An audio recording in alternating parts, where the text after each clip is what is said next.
各位同学，大家好，大家早安。我们今天要开始上课喽。So good morning, everyone. And now we will be starting the lecture for today.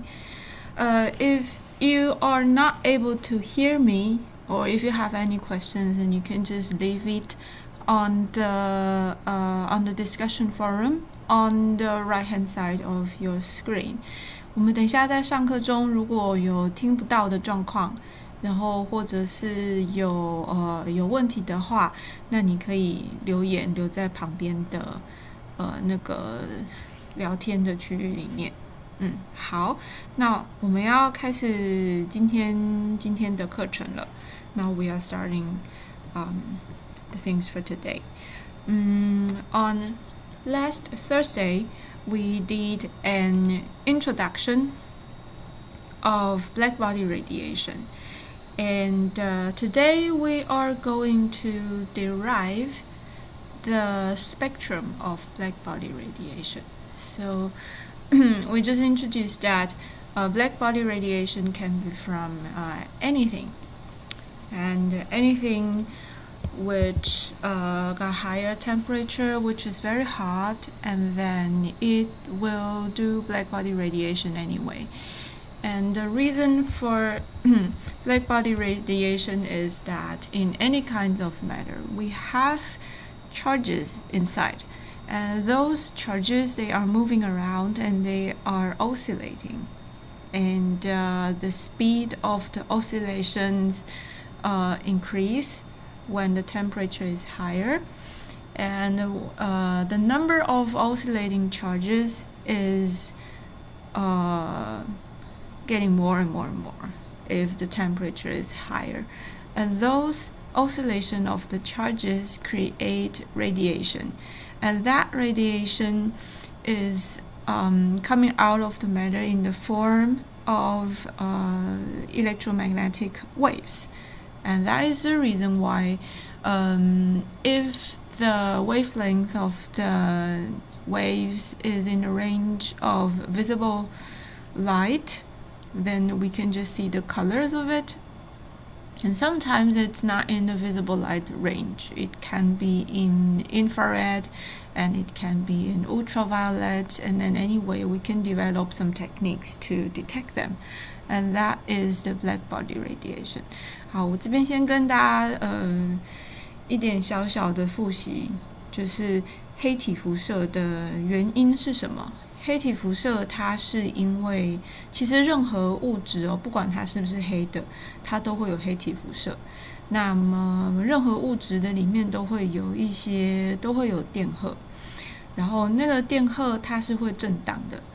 那当我们的物质它的温度变高的时候，那么这些震荡的电荷呢，它的震荡的频率可能会变高，还有呢，那些电荷就是在震荡的电荷的数目也会变多。那么像这些电荷的震荡呢，它就会产生电磁波。那假设说那个电磁波的频率刚好在可见光的频率的话，我们就会看到颜色。那有的时候它可能是在红外线的频率或者在紫外线的频率，那我们就看不到。可是你还是一样可以发明一些侦测器，可以去侦测到那些辐射。好，所以这个是黑体辐射产生的原因。然后呢，我们在做实验的时候 ，so we did a lot of experiment, and we just discovered that this is the spectrum of blackbody radiation. Now the horizontal axis is the wavelength of the light, and the vertical axis is the intensity of our irradiation. Then you can see that, so when the temperature is getting higher, you see 4 curves and with different temperature. And when we have higher temperature, then you can see the intensity of the radiation is getting larger. And you can see that the frequency, or you can just convert it into the wavelength. And you can see the wavelength is getting shorter and the frequency of the wave is getting higher. So that just matches our impression with the motion of our charges. But now the problem is you see a peak in the distribution of black body radiation. But if we just use the classical theories, sometimes you get a curve like this, sometimes you get a curve like this, and none of the theoretical curves matches the experimental results. So that is the big problem when we are in 1900, when we are in the time with Planck and Einstein and Compton, and that is the time where people get really trouble with black body radiation. And today I would like to show you the correct procedure to derive the spectrum of a black body radiation. So we just finished on the 4 coordinate system right here last Thursday, so just keep your paper with you, and then please just prepare the 6 coordinate systems, and then we are going on with the curves inside. 好，然后我们今天要教大家你要怎么样正确的去推导黑体辐射的光谱。好，然后而且我会同时给大家看就是如果你是用古典思维做推导的话，你会看到什么东西，然后你用量子思维去推导的话，你会看到什么东西。所以请大家先拿出一张纸，请你准备不同颜色的笔，还有请你在那张纸上面画出6个坐标系统。其实我们上礼拜4应该有来上课的同学已经准备好了啦，但是还没有上礼拜4没来，今天有来的同学请你赶快跟上。好，我们有6个坐标系统，然后呢再来都是呢第一个是横轴都是黑体辐射的频率。So the horizontal axis is always the frequency of the black body radiation. 然后再来我们要检查3个 distribution， 就 distribution 就是分布。第一个呢是每一个频率它可以有几个震荡的模态 number of the modes as a function of the frequency. And the second distribution should be how many energy is required for one vibration mode. So this is the energy per mode as a function of frequency. And then the third one is the possibility of a vibration mode to happen. So that is the probability per mode. 好，所以第一个是每一个频率它可以有几个震荡的形态。第二个是每一个频率每一个震荡的形态它需要多少能量，然后再来最后一个是每一种震荡的模式它发生的几率有多少。好，请大家准备好这6个坐标系统。好，然后我们今天就要开始进入下一个环节了。我们现在讨论第一件事情。So let's start the discussion with number of the modes. This is the first consideration. So you can see the result. I just directly show the result. So the trend of the curve is in the it's the square of the frequency. So this is the curve should be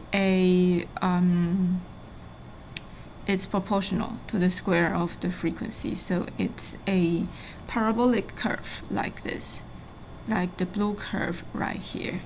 And the derivation of the curve is something like this. And then here is a detailed process of the derivation on the web page right here. So you can just get to the website and then you can see the derivation. But basically, the concept is like this. So it's like we have a cavity. Cavity 就是一个腔体的意思。This is a cavity for the wave vibrating inside. and the cavity has a little hole, and by chance the radiation can get out of the hole and then get out of the cavity. But when the waves are still vibrating in the cavities, and they have to match the boundary conditions, and the boundary condition is a little bit like this. You can see that this is the width, or this is the length of our cavity, and this is the wave. So ideally, we just wish that one wavelength is just equal to a certain point to point which matches the boundary conditions. And there are several different possibilities. It can be like this, it can be like this, or it can be like this. So sometimes it really depends on the geometry of your box. But you can just try to pick. We just pick a, sometimes we just pick the square box, or we can pick the circular box, or you can just take a look at the crystal structure, and then you can just take the shape of a unit cell. So you can just derive the number of the vibration mode that can happen in your cavity. So this is like this. And you can just think about it. When the wavelength of your radiation is shorter, then there are more combinations of the sending wave modes that can happen in your cavity. So this is the reason why you can see the trend like this. So when you have higher frequencies, then you have more vibration modes in the cavity. 好，所以这个概念我就先简单跟大家解释一下。那么推导的过程，请大家上这个网页你可以去看详细的推导过程。但它的概念其实是这样子的，就是我们就会想象说，黑体辐射在散发出来以前，它基本上是在一个腔体里面震荡的电磁波，然后呢，那么再来它的震荡可以有几种驻波的形式，那就要看你的腔体的几何形状。那么我们通常是会去参考你的物质的晶体的结构，晶格的结构，我们会把那个晶格的结构就当成是一个腔体，然后我们会去推测说，那我的辐射在那个腔体里面震荡的时候，它可以有几种驻波的模式。好，就像这张图上面写的一样。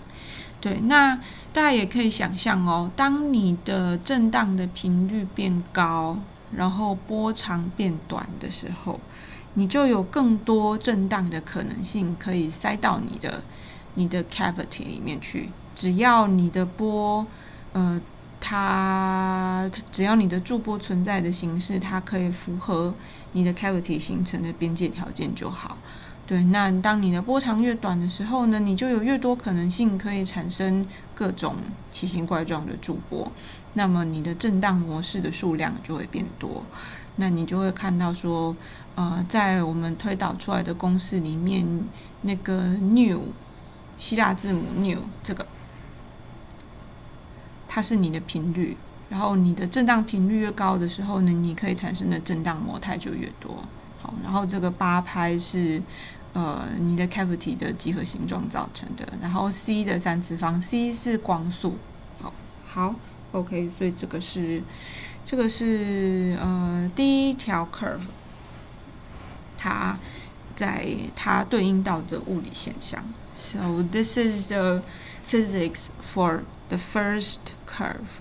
The number of the modes as a function of the frequency of your radiation. Then the trend is like when you have higher frequencies, then you have more possibility for the vibration modes.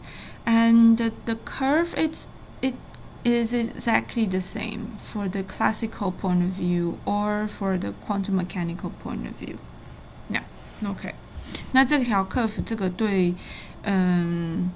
古典思维的人或是对量子思维的人，这两个都是一样的。好，这两个到目前为止，然后我们的思考模式还没有很巨大的差别。好，然后我们再来看第二个，我们再讨论第二件事情。So let's discuss the energy per per oscillating mode, and that is a big difference between the classical point of view and the quantum mechanical point of view. So in the classical point of view, the energy distributed on the vibrating modes are exactly the same. It doesn't depend on the ways of the vibration. Yeah, the vibration can have different kinds of ways to vibrate, but in the classical point of view, and every kind of vibration can have exactly the same energy. Yeah, so now I'm having a problem to describe what is the wave of vibration. It really needs, I just look for the, so molecular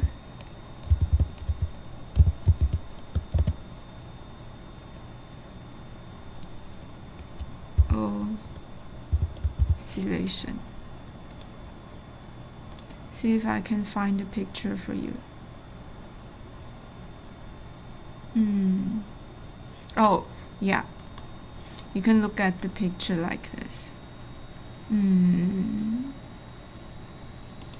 Yeah, this is good enough.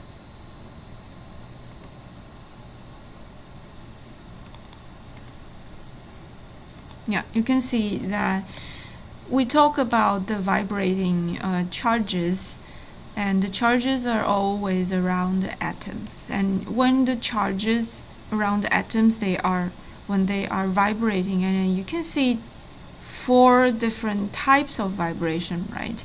You can see the symmetrical stretching vibration, and sometimes the stretching can be asymmetric, and sometimes the deformation is just like a scissor, and sometimes it's just rotation. So here are the ways of oscillations, or you can call it's the states of oscillations, or you can call them the modes of oscillations, and you can see different kinds of oscillations. And in the classical point of view, different kind of the distribution of the energy doesn't depend on your modes of vibration, and the energy is always averagely distributed on every kind of vibrations, and that is the classical point of view. But but with quantum mechanics, people start to think about different ways of vibrations, and then somehow they just discover that the energy distributed on the vibrating modes really depends on the frequency. So that is, the energy is equal to h nu. Nu is the frequency, and h is the Planck's constant. So that is when people start to consider that the energy required for the vibrating modes really depends on the frequency of its vibration. And of course, we just show you the different pictures of stretching, as symmetric and asymmetric, and rotations, and different kinds of motions, and then they can contain different kinds of energy too.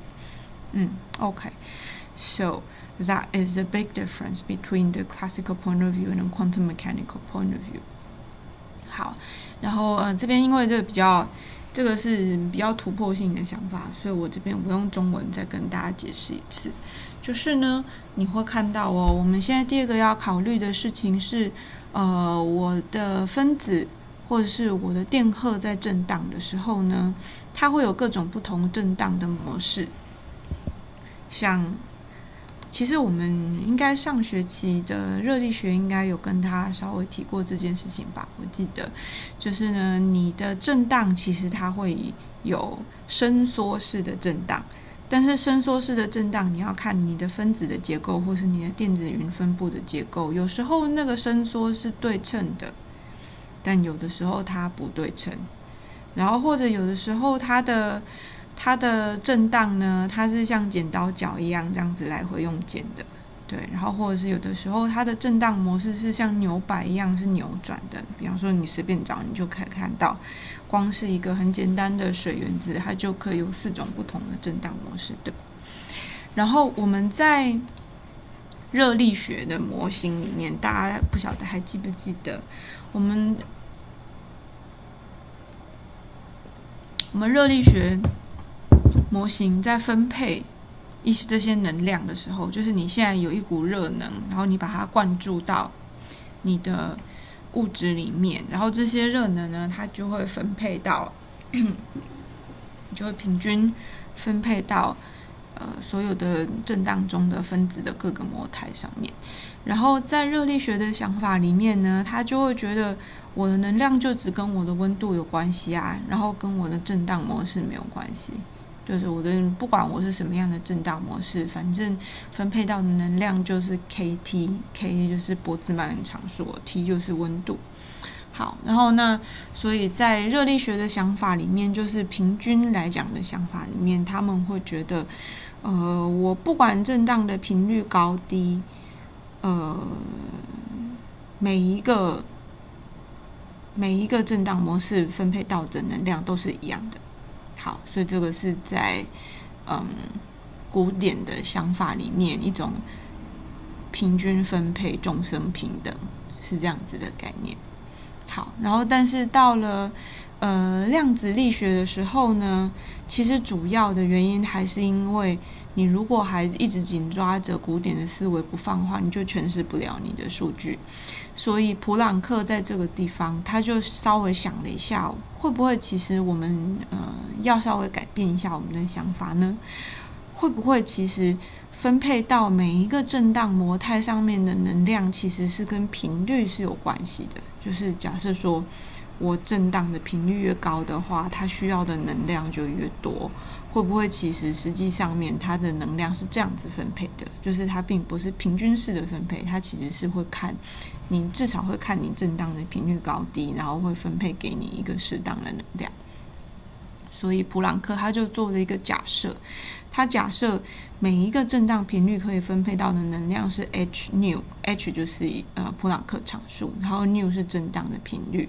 他先假设就是我的震荡需要的频率，震荡需要的能量会跟震荡的频率成正比。好，那普朗克他会这样子想，他其实也没有什么特别的理由，他其实就只是单纯的在凑答案而已，真的，就是他想办法要改变自己模型的思维，然后去符合实验的数据嘛。对，他就做了一个这样子的假设。其实他在做这样的假设的时候是没有什么物理学上面的背景，或是物理学上面的想法的，没有。对，我们的科学在发展啊，在刚开始的时候，其实常常会发生这种状况，就是你的假设跟你的前提嘛。然后很多时候，其实你的假设跟前提呢，是只符合当下做实验的情况，搞不好过了10几20年以后，你的实验其实是另外一个，就不符合当初的假设跟预测了。好，对，那这个时候，如果你在科学上面想要有巨大的突破的话，你不如就回去看一下，就是旧的模型在建立起来的时候，他们有哪一些假设，然后你可以去比对一下那个假设根据你现在的状况，那个假设还符合还是不符合。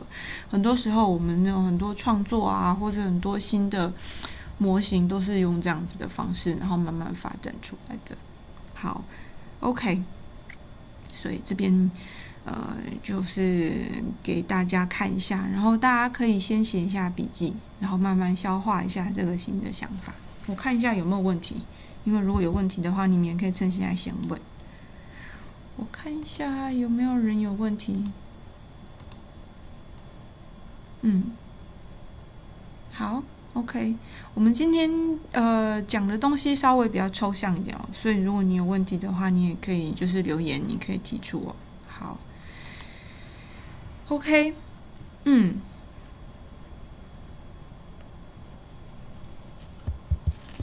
好 ，OK， 所以这个是一些注解。So this is I just leave the notes for them.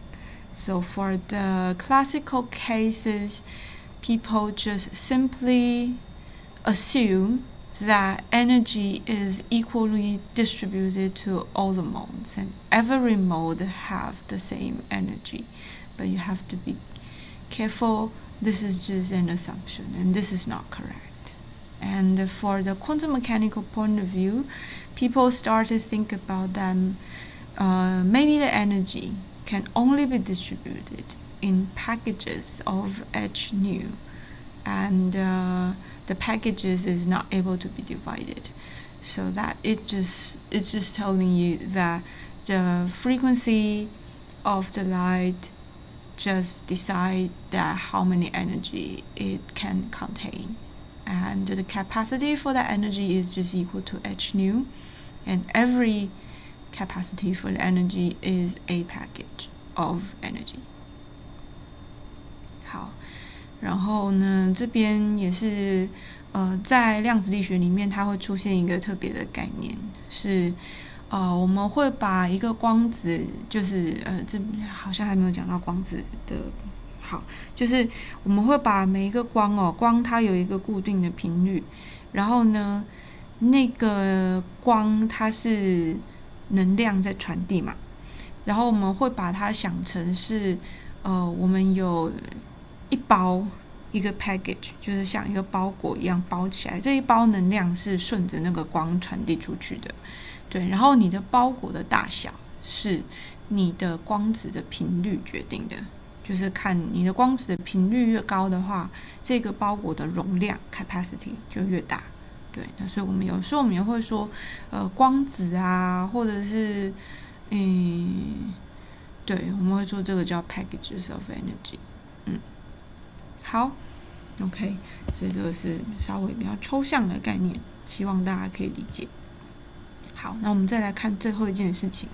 And finally, we just look at the probability per vibration mode.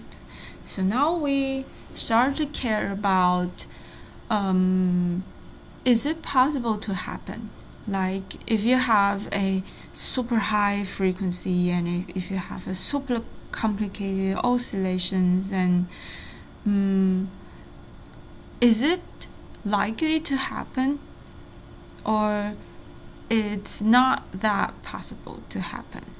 So this is a situation that we really care about the probability for a oscillation to happen.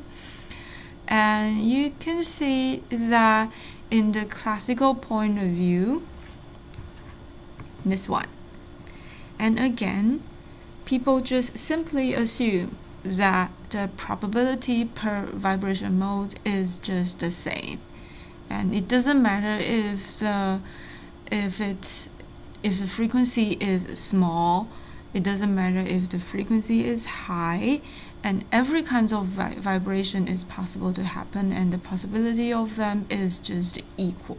So that is the classical point of view, but that doesn't explain our experimental data. And the experimental data, you can see that distribution. So sometimes people really start to think about that maybe the possibility per vibrating mode is not the same, and maybe the lower frequency vibration mode, they are more possible to happen, and when you have a higher frequency of oscillations, and it takes too much energy, so the possibility of them is not that high. And of course it has a particular distribution, and you can see this is that distribution. This is the Boltzmann distribution. Yeah. And this is the possibility per vibrating mode to happen. 好，然后呢，我们再来讨论，就是呢，你现在有很多震荡的模式嘛，然后我们现在能够掌握的参数是震荡的频率。那每一个震荡频率它发生的几率都一样吗？对古典的思维来讲，他们会认为震荡的频率是每一个震荡的频率它能够发生的几率是一样高的，对，就是一视同仁，每个震荡频率它会发生的几率都是一样高的，对。那但是在量子力学的思维里面，就会这个认知就会改变，对，我们会其实也是另外一个假设虽然这个假设它比较符合实验结果的期待，就是我们会假设说你的那些电荷震荡的频率呢，当它的频率比较小、比较低的时候，它发生的几率比较高。那如果说它震荡的频率很高的时候，它发生的几率就会比较低。对，那这样子的想法的话呢，它也是会，你也可以经过一些推导，你可以推导出来说这个几率对频率的曲线，就是那个趋势的变化，然后就是这条曲线，这条曲线叫做波兹曼分布，这是它的公式。好，然后大家以后在学到热力学或是在学到那个固态物理的时候，对，那个时候会再带你好好的推导一次，为什么波兹曼分布会长这个样子。对，那总之呢，就是以电荷它存在的条件，我们必须要用波兹曼分布去形容它们发生的几率有多少。好，所以你就会看到咯，在量子力学的想法里面呢，你的震荡频率越低的时候，你发生的几率其实是越高的。对，好 ，OK， 好 ，it's equally possible. There is no preference for vibration mode in the classical point of view, but in the quantum mechanical point of view, when we have higher energy modes, and they are less possible.And this is a consequence of the indivisible package of energy. Yeah, and then in that concept, it's just like if you have a certain amount of energy, and if you want to divide them and distribute it on every kind of vibration mode, and if there is a vibration mode which takes a lot of energy, and usually we don't put it on it, we prefer to divide the energies in little packages and distribute it to the modes with lower frequencies. Yeah, so this is a little bit like somehow the energy distributed in a way that have a preference, and that kind of thoughts really troubles physicists when they are deriving the quantum mechanical mathematic structures, because distribution with preferences seems like it's a conscious choice, seems like there is a higher mind, like there is a God, and he is deciding who can take more energy. And that somehow seems very strange for physics. And that is the reason why, like Planck and like Einstein, and they are sort of a little bit against the quantum mechanical point of view, because they don't like the thoughts that the distribution of energy has a preference. 好，然后那关于这边呢，有一件有趣的事情跟大家讲一下，我不太确定大家现在能不能理解哦，但是我稍微讲一下，就是呢，大家应该有听过一些传闻啊，就是会说爱因斯坦跟普朗克他们两个人对量子力学有非常巨大的贡献，可是他们对于量子力学的一些观念，他们其实是非常不同意，而且是很强烈反对的。他们有意见的就是这个地方，就是呢，当你的能量在分配给这些震荡模式的时候呢，高频率的震荡分配到的能量比较多，但是得到的几率比较小。低频率的震荡呢，它得到的能量比较少，但是它得到的几率比较高。然后像这样子啊，就会给人一种感觉，就是好像能量的分布是有爱好、有喜好、有选择性的。对，那这个就看起来就好像有某一个高等智慧，然后呢，他在主持公道之类的，然后再分配这些能量，然后他在分配能量的时候，他有喜好，对，他就是这个我喜欢给你多一点，那个我喜欢给你少一点，等等。然后这个看起来就非常的不自然哦。就是有一些物理学家呢，他们在看到这个的时候，他的一瞬间他会没有办法接受这件事情，他会觉得这看起来太刻意、太做作了。大自然真的是会有偏好的去选择这些事情吗？这看起来比较像是一个有智慧，然后有经验的生物的选择吧。对，那就会挑战到很多人对于所谓大自然的行为模式的认知哦。对，那所以其实一直到现在为止啊，虽然量子力学我们把它当成一个工具，我们已经使用它很久了，但是我们在讨论到这些物理学的基本概念的时候，这个部分还是一个谜题耶。就是我们这些物理学家，我们还是不太明白为什么能量的分配它会有选择性呢？所以又是这样子解释哦，希望大家以后就是可以理解说我们在讲量子学的悖论的时候，那个悖论我们到底在担心什么。像这个黄色的字 Higher energy modes are less possible, it's a consequence of the indivisible package of energy。 像这件事情，这个就是在量子力学的众多悖论里面的其中一个，大家就会一直觉得说怎么这么神奇呢？为什么大自然在分配能量的时候，好像它是有意识的在做选择呢？这样真的对吗？就是对啊，我觉得如果说你其实是一个对物理哲学或是对物理的历史啊、故事啊、人类的思维啊有兴趣的人的话，这个题目就是你想起来应该会觉得蛮有趣的。对，像我的话，我想到这个就会觉得蛮有趣的。因为其实我就觉得做实验的人也蛮厉害的，然后推导理论的人也蛮厉害的，他竟然可以想到有可能是因为这样分配，所以黑体辐射的分布会长那个样子，到底是怎么想到的啊？好厉害哦，异想天开。真的好 OK。 那么我看看哦，我们现在是10:47。好，我们就继续往下好了，我们弄到11点为止。Okay, so this is the 3 distributions, and then we just get the trends of them, and now we are going to do the final steps. No, this is the dependency. So here let's just take a look at how the distribution depends on temperature.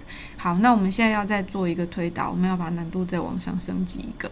所以we can think of the spectrum of black body radiation. Let's go back to the distribution of black body radiation. Here, you can see that when the temperature is getting higher, the intensity is getting higher, and there are more radiations with lower frequency. This is how black body radiation behaves. And now we have the 3 basic distributions and how they change with the temperature. So in classical point of view, the only distribution that changes with temperature is this one, the energy per mode. E is equal to kT. So in the classical point of view, when the temperature is getting higher, we have more energy in the vibration mode. Seems like the vibration mode is elastic and it can contain a lot of energy. So that is the classical point of view. But in the quantum mechanical point of view, the capacity of a photon is not depending on the temperature anymore. It just depends on the frequency of the radiation itself, and then it doesn't depend on temperature anymore, so be careful. But now the only parameter that depends on the temperature is the possibility per vibrating mode, and the parameter is here. This is in the Boltzmann distribution, and when the temperature is getting higher, then the curve like this is shifted on the right hand side of your curve, which means that when you have a higher temperature, then the number of the possibility for one vibrating mode. For example, we just take a look at the curve this way. So first of all, we just fix ourselves on a certain frequency, and you can see that when the temperature is, for example, we just fix ourselves on this frequency. The frequency is not changed, but when the temperature is getting higher, the possibility for that vibration is getting higher. So that is one consequence. And here's another consequence. So you can see the distribution of the curve. Then the radiations with higher frequency, they can generally have higher possibility too. So the possibility is generally getting higher, and that is the Boltzmann distribution, and it just predicts that the possibility is changing with the temperature. Okay, so you can see this is a difference between the classical point of view and the quantum mechanical point of view too.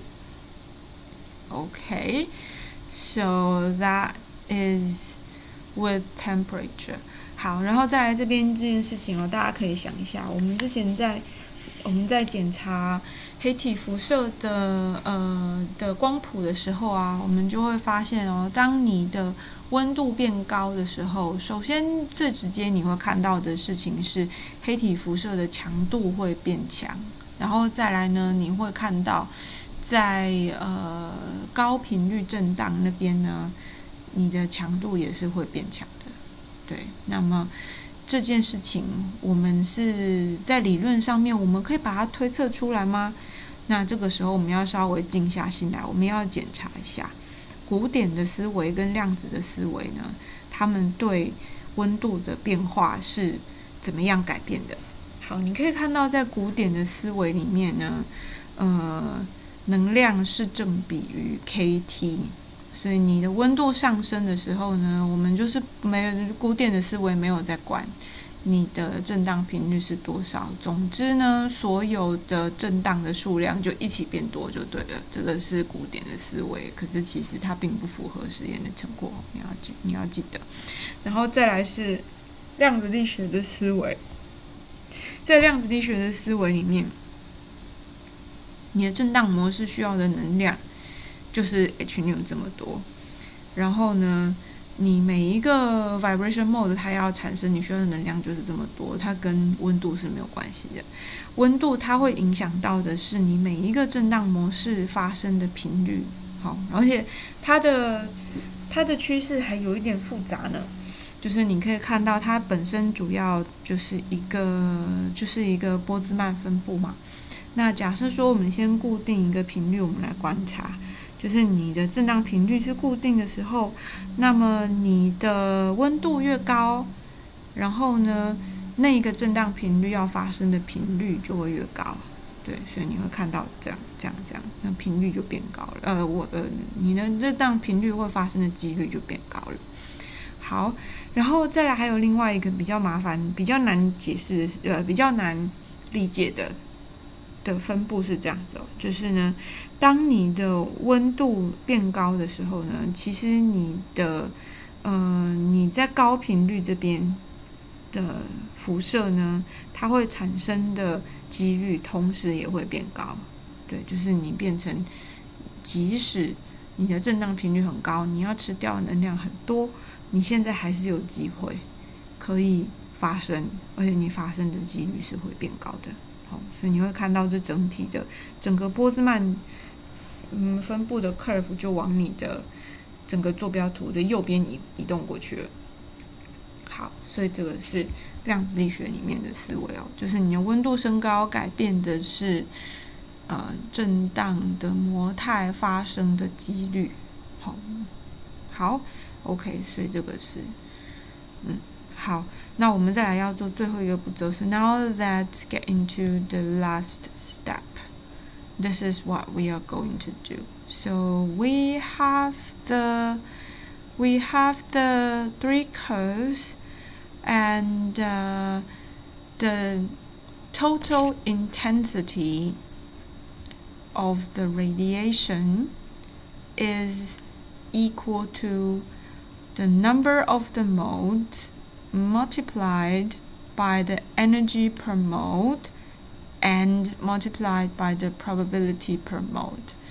The three parameters just multiply to each other, and this is the equation for our final distribution. So we just do multiplication for the three curves and the three curves. 好，然后再来我们做的最后一步是像这样子哦，就是我们就回到我们在建立这模型的时候最初的想法。你的辐射，黑体辐射的强度，就是你有多少个震荡模态乘以每一个模态需要多少能量，然后再乘以每一个震荡模态它的几率有多少。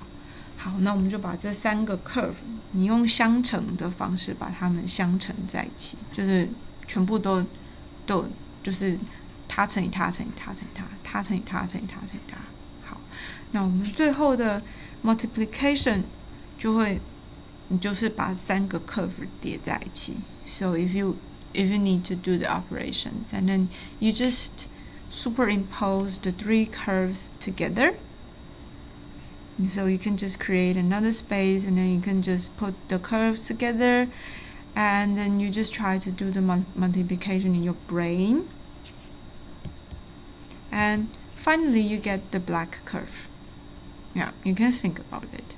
好，我们在做相乘这个动作的时候呢，你其实就是把三个趋势线你把它叠在一起，然后你在你自己的头脑里面啊，你针对每一个频率，每个特定的频率，你把这三个数据你把它相乘，然后呢，你最后就可以画出黑色粗线的这条曲线。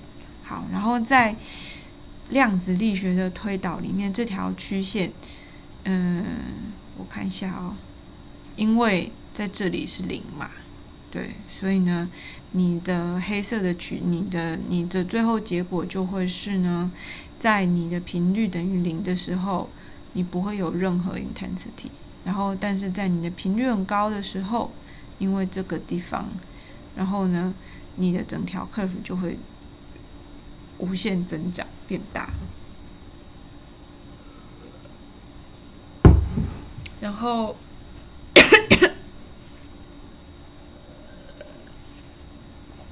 黄色的线跟红色的线，它们都是常数，它们基本上对整个谱线，它们没有什么太巨大的影响力。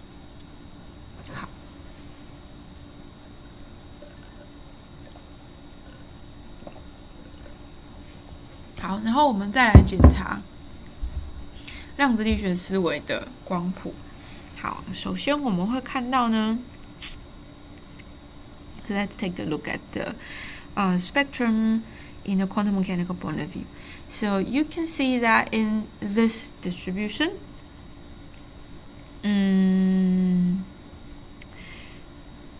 the blue curve and the red curve here is small until it's 0. And therefore, the multiplication of all of these points is giving you 0. And the curves here, when you have higher frequencies, and you can see three contributions. The red contribution and the blue contribution, they are growing. And here is another contribution, the yellow contribution. This is decreasing. So when you are doing the multiplication, and then the results will be somewhere like this. Yeah, it really depends on their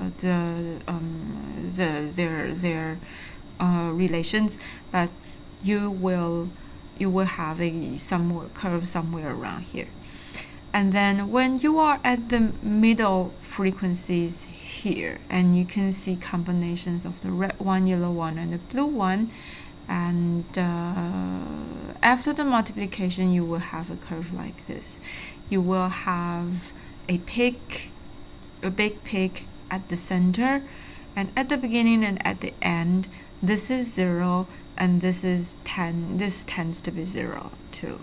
And you can see that this curve is obviously agreeing with the experimental result. 好，然后呢，你就会发现哦，其实以量子力学推导出来的，这个是黑体辐射的光谱嘛，这个光谱很显然的就跟实验的结果长得比较像，它们的趋势是一模一样的。好 ，OK。那么接下来有10分钟的休息时间，我们休息到11点11分。对，那我就把这3个图放在这里，然后大家可以看一下。对，大家可以自己推导一下。好，我们10分钟以后，我们再来上下一节课。我们先休息。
所以呢，这个就是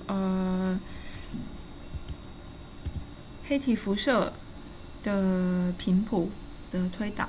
So this is a derivation of the black body radiation spectrum. And here's a good references. So if you are very interested in the in history and in the thoughts, and you can just refer to those articles. And this is Planck and Einstein and just some interesting stories. And if you're interested, you can just take a look at it. Yeah. Okay. Yeah, this is a summary for everything, so you can just mark it on your notes. Okay, and here's another interesting thing about Planck. So if you can, the highest research institute for the greatest physicists in Germany, and they are in the Max Planck Institute. So this is like Academia Sinica in Taiwan. 大家知道吗？就是台湾的中央研究院，就是呢，台湾最棒的科学家会集中在中央研究院。对，然后他们研究的题目呢是可以自由自在，他们可以做自己想做的研究，然后他们的经费呢是直接从国家支出给他们的，不是像我们是教育部跟科技部。对，然后那这个叫中央研究院嘛。然后德国的中央研究院呢叫做 Max Planck Institute， 就是他们用 Max Planck 的名字当做自己的中央研究院的招牌。就是在德国呢 Max Planck 是一个非常非常受大家欢迎的科学家。德国人非常的喜欢 Max Planck， 然后而且 Max Planck 是一个讲话很有哲理的人哦，他是个道理王，然后他的很多有趣的发言都是现在都被大家做成那个网络迷因，对，我觉得还蛮棒的，大家有空的话真的可以搜寻一下他说的格言。 Max Planck meme 对，什么呢？ Max Planck quote， 这个像这种他很会讲这种话。 Science cannot solve the ultimate misery of nature, and that is because in the last analysis we ourselves are part of the nature and therefore part of the misery that we are trying to solve. 他的意思就是呢，科学是没有办法解答所有大自然界的谜题的，对，因为我们自己也是那个大谜题中的一部分。对啊，所以因为我们自己对于自身的想法都是充满困惑的，你怎么可能会觉得你的想法可以解答大自然的有趣的问题呢？对啊，就是 Max Planck 他是一个非常非常谦卑的人哦。然后呢，他跟爱因斯坦他们两个人其实是哥俩好，他们两个感情很好，他们是朋友，他们会相约一起去观测重力波。对啊，他们两个还蛮有趣的，他们有很多很有趣的故事，大家可以去看一下。好，Max Planck。好，那关于黑体辐射的部分大概就到这边咯。So that is all for black body radiation. And now we are analyzing another effect. This is the photoelectric effect. And here's an interesting experiment, and you can just take a look at it. In this experiment, you can see that the light just stimulates the metal thin film, and the charges is running out of the metal, and the charges just repulse each other and causes the thin film to levitate. Yep, so that is Yeah, and this is an interesting experiment, and you can just take a look at it. And in the chapter of electromagnetic wave, and we just mentioned that how the photoelectric effect is discovered. So let's just skip it. And then here's just I just would like to explain why photoelectric effect is so important for quantum mechanics. Actually, it's a simple experiment, but the result is kind of confusing. So now Einstein just took the experimental results and then he just modified the theoretical models a little bit, and then that is something new in quantum mechanics. So the experiment is like this. So this is how they analyze the photoelectric effect. And this is like they just build a vacuum glass tube. So this is a glass tube, and then they just took all of the air out of the glass tube. And we have a sample here. The sample here is usually a metal. And here's another metal here, and they are the electrodes to collect the charges. And we just set the light and let the light irradiate the metal right here. And for the light, we can control the frequency and we can control the intensity. Yeah. So when the light just shine on our metal, and by some changes there will be some charges coming out of the metal, and the charges will fly in the vacuum and they just attach themselves on the electrodes, and once they arrive at the electrodes, and they just get transmitted by the wires to the electric circuits. And the electric circuit is like this.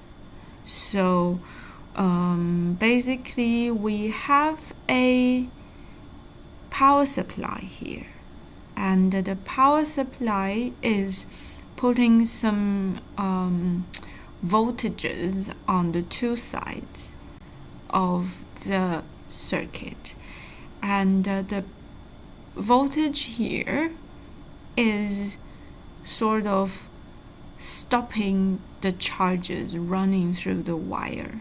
So it's just putting more energies to the charges, and then they just try to stop the charges from running along the wire. And to monitor the charges, we have a voltage meter. So the voltage meter is measuring the energy across the circuits. And here the current meter. The current meter is measuring the current flowing in the wire. And here the power supply right here, this is providing the stopping power. And the voltage supply just is kind of, they are just injecting other electrons into the circuits and pushes the electrons back. And from the measurement here, we can estimate the kinetic energy of the electrons. If you put enough power into the circuit, and when the power just cancels the kinetic energy of the electrons right here, then the electrons is not flowing at all. Then you don't measure any current. And then from the measurement of the voltages, then you can convert it into the kinetic energy, because the electric power that you put in right here is just equal to the kinetic energy of the charges from the electrodes. This is the experimental setup for the photoelectric effect. And then we can do a little bit of analysis on the experiment right here. So you have some conditions that you can control. This is the independent variable. So you can just control the light that you shine on your metal surface. you can control the intensity of the light, or you can control the frequency of the light. So you can change the color of your light, and then you can change the strength of your light. So that is the independent variable. That is the conditions that are under your control. And here are some dependent variables. So that is the result, that is the outcome, and that is the parameters that you can measure.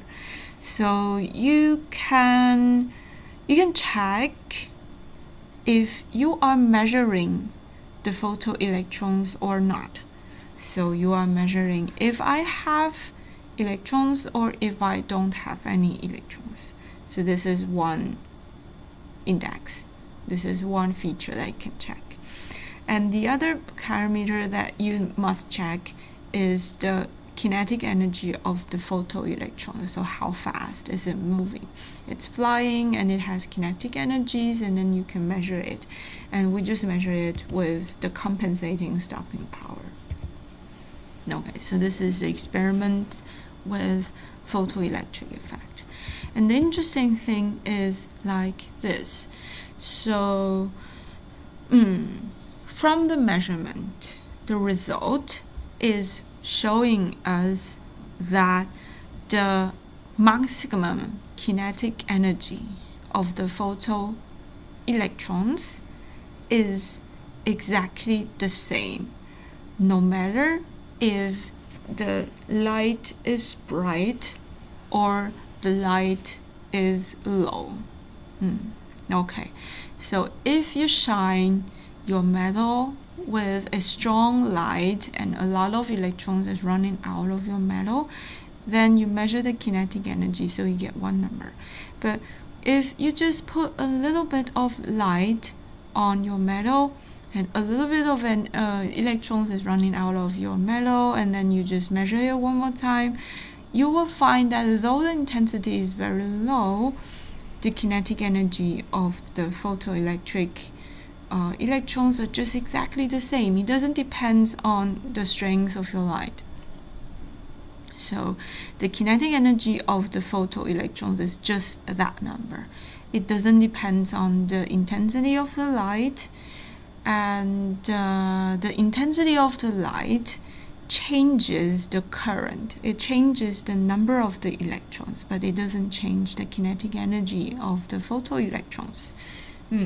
So this is a little bit striking, actually. This experimental result is a little bit striking for the physicist. Sometimes we just think that if I just make my light stronger, I am like putting more energies into my electrons, and I suppose that my electrons should run faster and it should have a higher kinetic energy. But actually the experimental result shows that no, the electrons doesn't behave that way. So the kinetic energy of the electrons are just exactly the same. It doesn't depend on the intensity of your light. The intensity of your light just changes the number of the electrons kicking out from the metal. Yeah.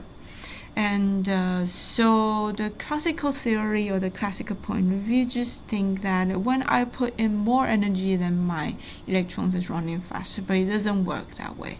So you just, from the experimental results, you just find that the fact and the classical theory, they have a strong conflict here.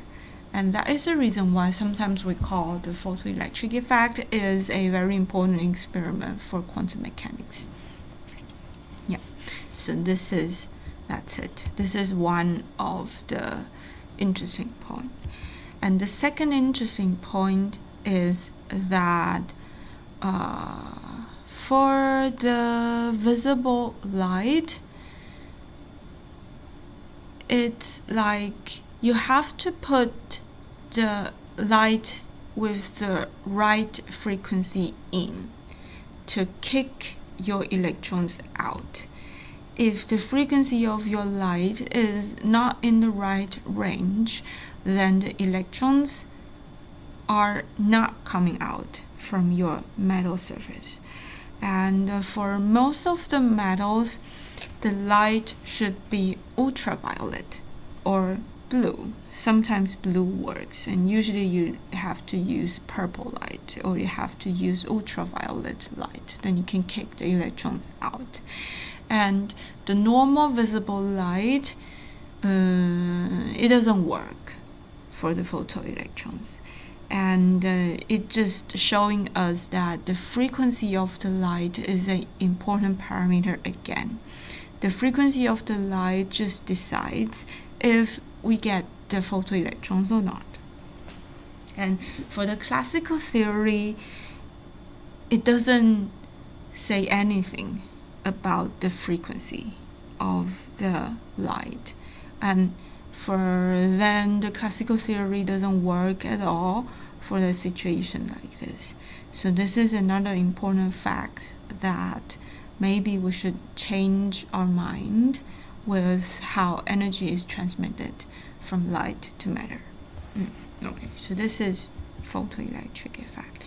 And now we have to reconsider our variables again. So you can see that actually the intensity of light is just related to the number of the electrons. But the real parameter, the real parameter which decides a lot of things is the frequency of the light. So the frequency of the light, it just decides if you will have electrons or not, and it decides what is the kinetic energy of the photoelectrons. And the intensity of the light is just not a significant parameter. Okay.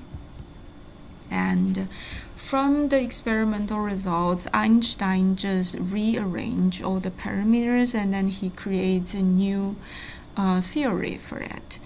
He just say that the experimental result shows that this is the energy required for a electrons to get out of the surface of the matter. And that is just the Planck constant and the frequency of the light. So this is a package of the energy required by the photoelectrons. But to run out of the surface of your metal, it has a threshold. Threshold 就是门槛的意思。好，然后呢，the energy taken by the electrons should be higher than the threshold voltage, and the threshold voltage is called the work function. So h nu, h frequency, should be higher than the work function, and the electrons is able to get out of the metal. And the difference between these two numbers just turn into the kinetic energy of our electrons. So Einstein just find the relation of the three important parameters here. Okay, and then Millikan just designed the experiment, and then finally Millikan gets the most accurate results. And Millikan is a very talented experimentalist. He just developed the experiment with the quantized charges, the oil droplets floating in the air, which just giving you the exact number of the electron charges, if you remember. And the Millikan just developed the photoelectric effect experiment. So he is so talented.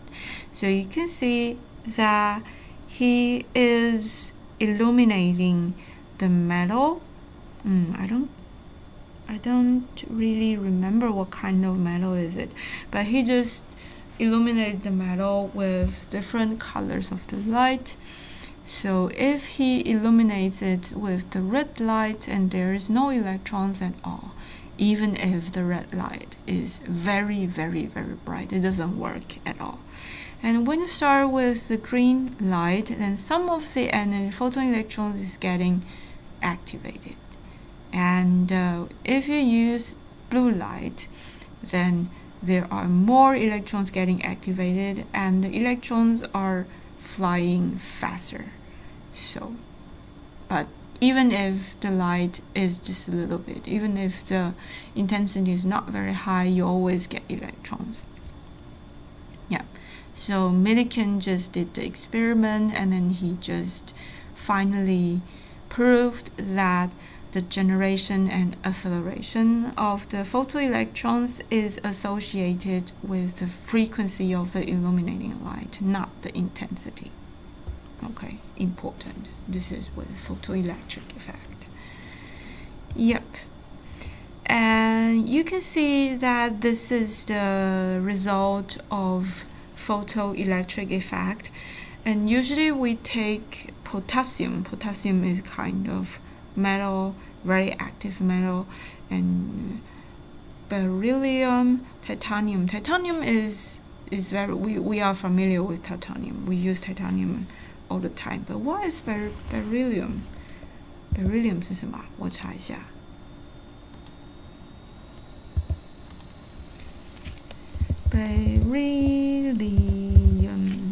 beryllium 哦，铍哦，比钢要强硬，比铝还要轻哦。哦，好，对啊，我们真的很少会看到铍出现在我们的实验范围里面。potassium 是钠，我记得应该是 potassium。哎，不对，我讲错了。potassium 是钾。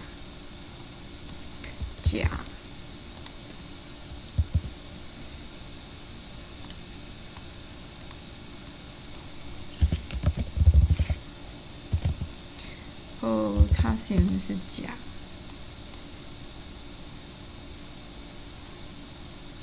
诶，好，我来换一下。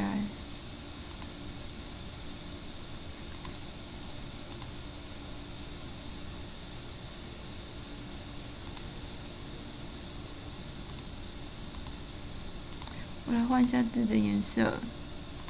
好 ，potassium 是钾 ，beryllium 是铍。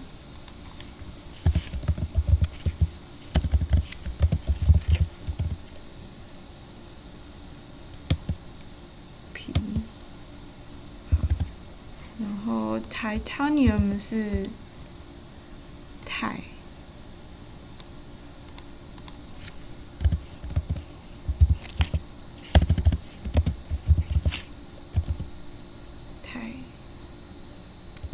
Good.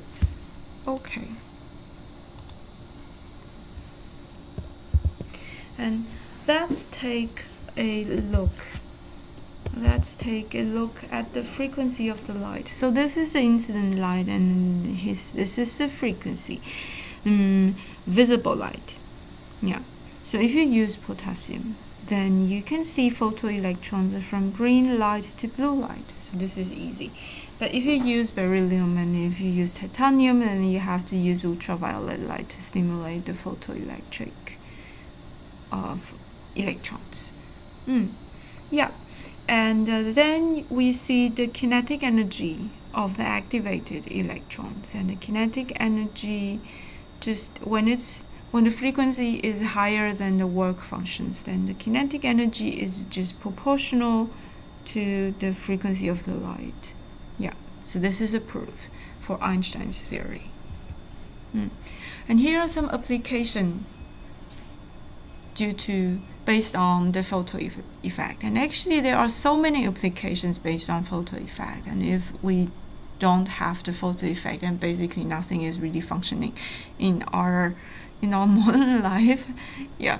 So first of all, you can see the sensors for the photons. And so now we use semiconductors to be the activated materials. So when your radiation just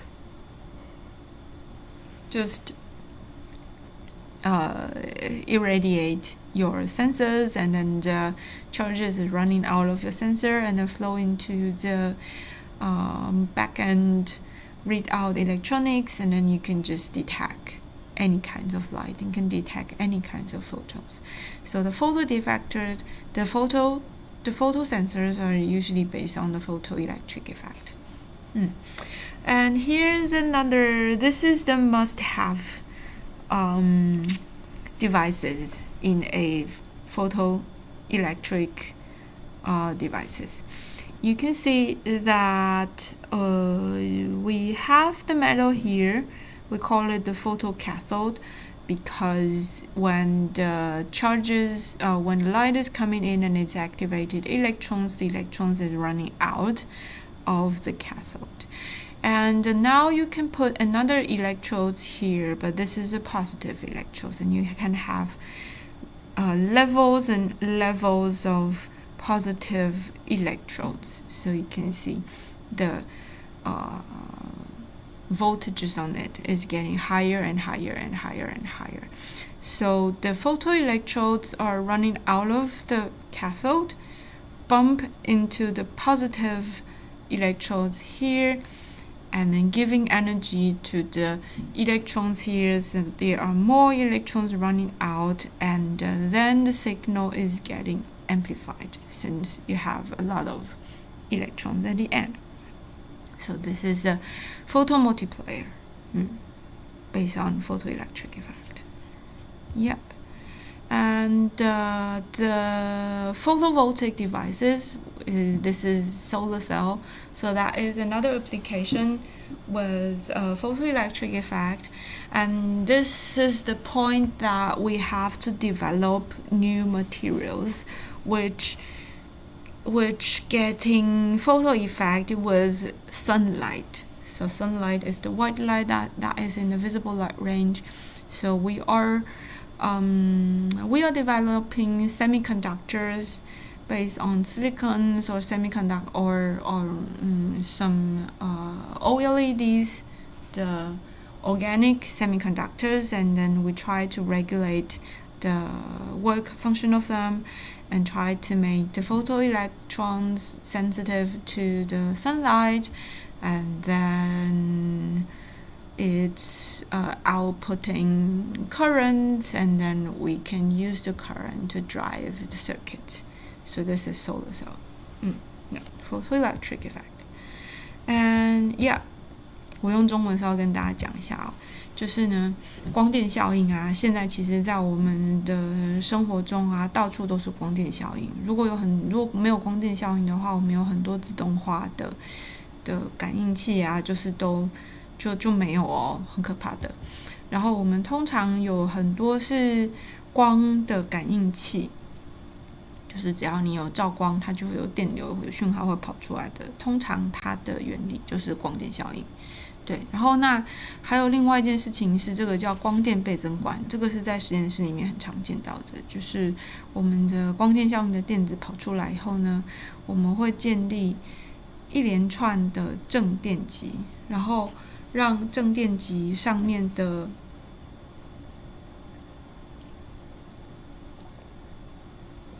电压越来越高，越来越高。那这些电子撞到正电极之后呢，它就会喷出更多电子来嘛，然后所以到最后的时候，你电子的数目会变得很多，然后你的光电流就会变得很多，这个叫光电倍增管。好，然后再来是太阳能电池哦，它也是基于光电效应。对，那它的特殊之处呢，就是我们会想办法去开发半导体，然后呢，看你是以矽做的半导体，还是你是用有机材料做的半导体都可以。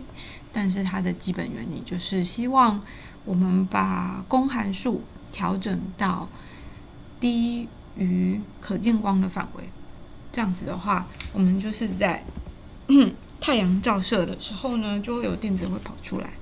那个电子跑出来之后，它就会产生电流嘛。那我们就可以拿那个电流去推动我们的很多电器。好，所以这个是太阳能。好 ，OK， 所以这就是光电效应。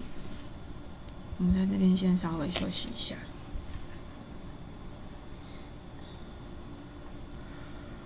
光电效应。我们讲完了黑体辐射，讲完了光电效应。好，然后最后再来讲一下康普顿效应。我看一下，康普顿效应我要怎么说呢？好，康普顿效应因为这个有一点难，这个是 Compton scattering is a little bit difficult, but I try to explain it in the most easy language. So Compton effect was discovered in a target experiment. So that is, the experiment is performed like this. So, we have, here's a device which is generating the X-ray. And the X-ray is going to a carbon target. 所以这个是碳石墨啦，这是一块石墨。然后我们是由X 光打到石墨上面。And the X-ray is penetrating the carbon target. And here is a detector for the penetrated X-rays. Yeah. And here's the detector. Detector is counting the number of the photons. And it's measuring the wavelength and the frequency of the photons. And in this experiment, we would like to look at the interaction between the light and the electrons in carbon. So this is the experiment. 好，康普顿效应的实验的架构是这样子的。实验的目的是想要去看说我的 X 光跟碳里面的电子之间的交互作用。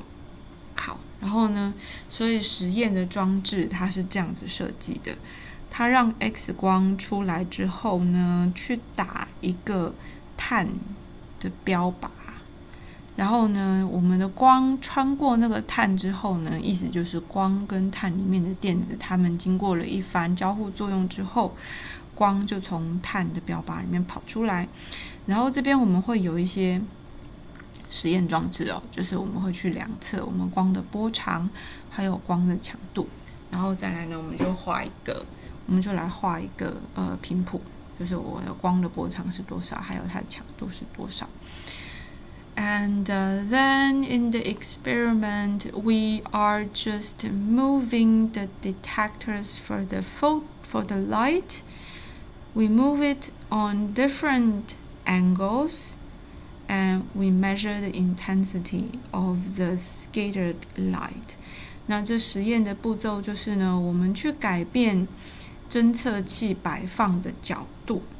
然后我们想要去测量说，在不同的角度之下，就是散射，这个 scatter 散射，就是我的光打到我的碳之后呢，它从另外一个角度弹开，这个叫做散射。我们在量的是 X 光的散射角度，还有呢，它经过散射之后呢，它的波长跟强度是多少。So we are measuring the scattering angle, the intensity, and the wavelength of the scattered light. And here is a strange thing happening here.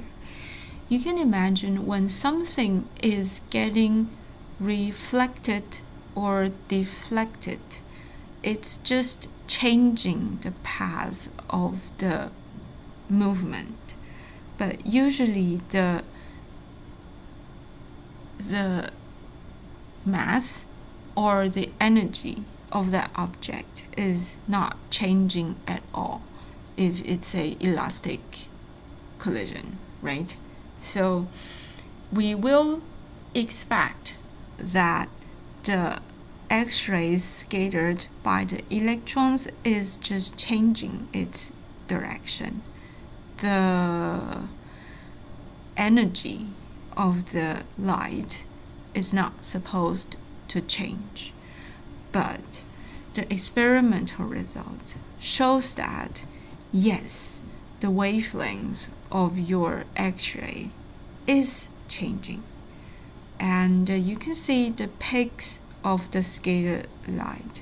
So you can see that here are some intensity with the original wavelength, but like this one and this one and this one. This is the original wavelength. So these are the X-rays which just changes the direction, but the energy of them is not changed at all.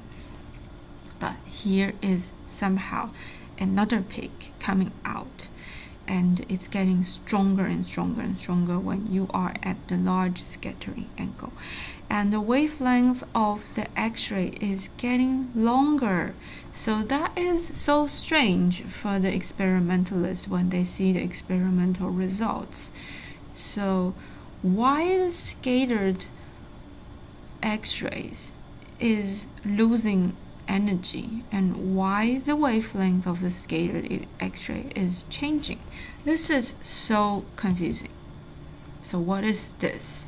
So Compton just discovered it, and then he tried to explain what is happening here. So this is Compton's model. He just think that, okay, then maybe now I have to assume that the light and the charges, they are like particles colliding with each other. So what if I just analyze its energy and momentum with the model of elastic scattering? 好，那康普顿他在看到他的实验结果之后呢，这个实验结果怪的地方就跟大家解释为什么大家会很惊讶。就是我们在原本的想法里面啊，就是你的光去打到一个东西的表面上，或是打到电子上面的时候呢，光是会反射的嘛，会反射。然后呢，光在反射之后呢，它的波长是不会改变的，就是它只是换一个方向而已，它的波长不会改变。可是康普顿的实验结果却不是这样子耶，他发现呢，光在打到电子之后呢，它的方向改变之后呢，有一部分的光它的波长是不会变的，但是有一部分的光的波长却变长了耶。然后呢，它这个就很令人震惊啊！到底发生什么事情？为什么被电子反射的光，它的波长会改变呢？然后呢，康普顿决定面对现实，他就说：“好，那我来想想看，到底发生了什么事情？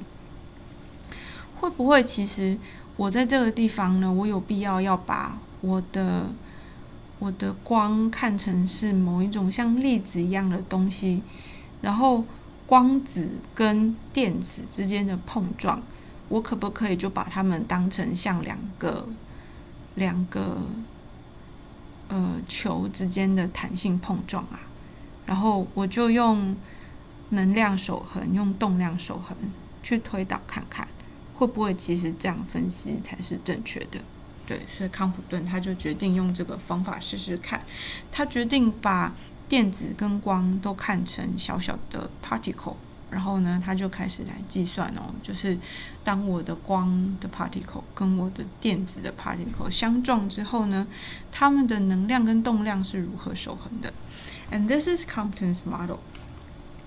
He just assumed that the electron is at rest at the beginning, and the light is running in just like another particle bump into the charge, and they just collide with each other, and here are some energy transfer and momentum transfer, and then here are the light as a particle running out of the system, and here's the electrons getting kicked and run into another direction, and the energy from here should be the same as the energy here, and the momentum of this one and this one, if you just add them up, and they should be 0.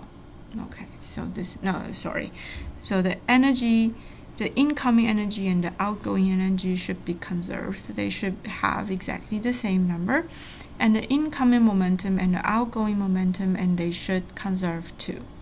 So, and but however, we are working with light, and the light is running the speed of light anyway, so we have to consider the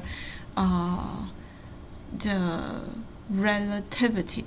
We should use the equations in relativity for energies and for momentum. 好，然后但是这边我们还要注意一件事情，就是呢，光是用光速在行走的嘛，然后呢，任何东西到了光速的范围，我们就要用相对论的公式，然后去写它的能量跟它的动量。对，然后那相对论的话，因为我们通常在大学1年级的时候，不是物理系的，我们通常不会教。对，那大家就知道就好了。大家就知道说，当你要考虑相对论的一些参数的时候呢，这个是动量，这个是动量，然后这个是动量。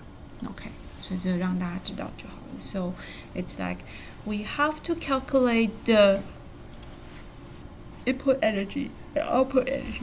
Input momentum and output momentum, and they should conserve with each other. And this is the conservation of energy, conservation of momentum. The derivation is a little bit complicated, so you can just take a look at it by yourself. It's not very difficult, it's just tricky. So you can just take a look at it. But finally, Compton just get the right answer. So if he derive it this way, and then he can find that the change in the wavelength of the light, so this is the original light, this is the scattered light, and the wavelength of them has a deviation, and that deviation really depends on the scattering angle. The scattering angle is theta. So he just get the right equations, and then if he just cross-check it with his experimental results, and they just agree with each other. So Compton is just getting it right. So actually, you can treat the light as a particle, and then you can just assume that the charge is a particle, the light is a particle, and then you can just calculate the energy conservation and the momentum conservation with them. Yeah, so this is a very important result. And this is a very important lesson with Compton effect. 好，然后呢，这个康普顿效应哦，它最重要的地方呢，就是康普顿它把电子跟光子都当成是一个粒子，都把它们当成是一个质点一样的东西。然后呢，他就开始去计算说，我现在有2个 particle。它们相撞了，然后呢，我去计算它们的能量守恒跟动量守恒，然后我从那个能量守恒跟动量守恒呢，我可以去推测说，我的光在被散射之后呢，它的波长会变长多少，然后而且那个波长变化的程度是跟它的散射角度是有关系的，然后它的理论跟它的实验结果2个是有互相符合的。然后这个就是康普顿最重要的贡献哦，它让我们发现说，其实你也可以把光当成粒子来对待啊，你就是把它的能量、把它的动量把它推导出来，你一样可以把它当成粒子去处理。好，这就是光的波粒二象性。好 ，OK， 然后呢，大家可以看到这个是关于波粒二象性的一个结论哦。So this is a summary for the wave and particle duality for light.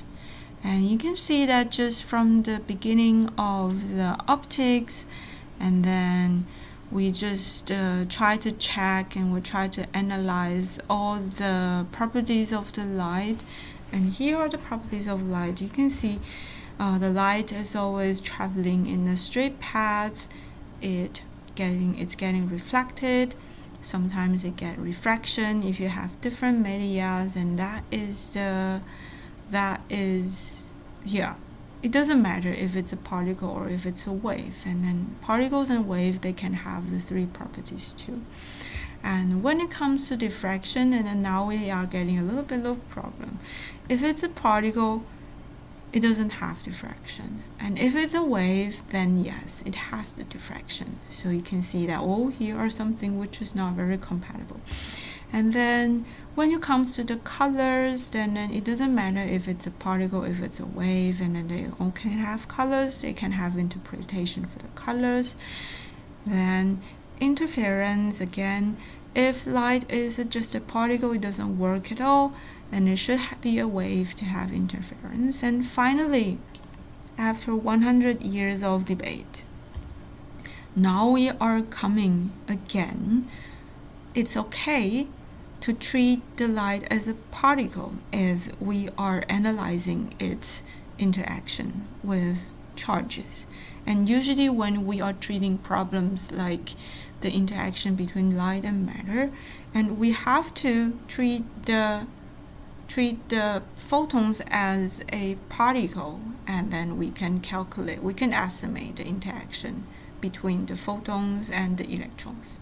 So this is the particle-like behavior of light, and it's coming back, and that is related to the quantized energy and leading to the quantum mechanics.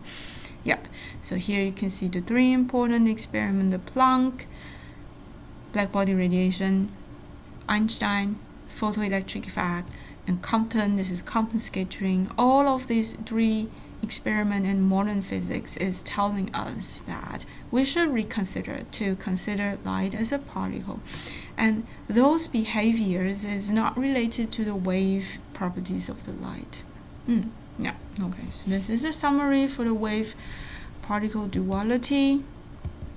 Yeah, I just leave it right here, and then you can take your notes and you can think about it, and here's a lot of information today, and then you can I think this is just enough for today. Yeah. Okay, so this is the end of the lecture, and thank you for your attention today. 好，然后大家可以看到，在这边我们把光的各种特性啊，我们把它整理在 properties 那一栏里面了。然后有一些比较直观的特性是不管光是 particle 或是它是 wave， 其实都是解释得通的。那有一些特殊的特性，比方说像绕射跟干涉，这个就是当我们要把光看成是一个波动的时候，我们才能解释得通。那如果说光是粒子的话，它不可能会有这些行为。那但是呢，到了1900年代初期的时候呢，我们发现糟糕，有一些新的现象啊，我们必须要把光看成粒子。你把它看成粒子，你才能够诠释你的实验现象。如果它是波的话，这是不可能发生的。那这种状况就发生在黑体辐射，发生在光点效应，还有康普顿效应这三个重要的实验上面。所以这三个重要的实验呢，把光的粒子性质重新带进我们的思考范围之中。好 ，OK， 所以你就会知道这是所谓的波粒二象性，就是这件事情哦。你会看到波粒二象性这边，我们在这边整理给你。好，然后我们今天上课就到这里啦。对，那今天真的是讲了很多东西，而且近代物理其实真的是蛮难的。希望大家今天可以有一些新的收获。好，那我们就停在这里咯。好，然后呢，感谢大家今天来上课。好，感谢大家。